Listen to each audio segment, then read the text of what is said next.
एकदम बाटी लेख्यो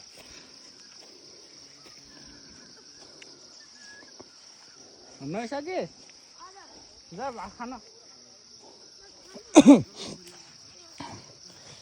मामा घरको पोखरी खोटाङ जिल्ला पुण्डे पुण्डे खोइ अनि कट्टु सट्टु त सबै चिसो छ नि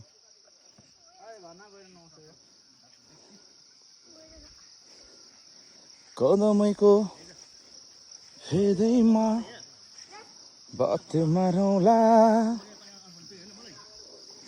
यहाँ तल अगाडि चाहिँ मखुवा खोला छ गाइस यो पारीको पारुङ म पारुङ माथि माने भन्ज्याङ यता ट्याम्के यो चाहिँ माछा पोखरी बुद्ध चित्त अनि रुद्राक्षको बोटहरू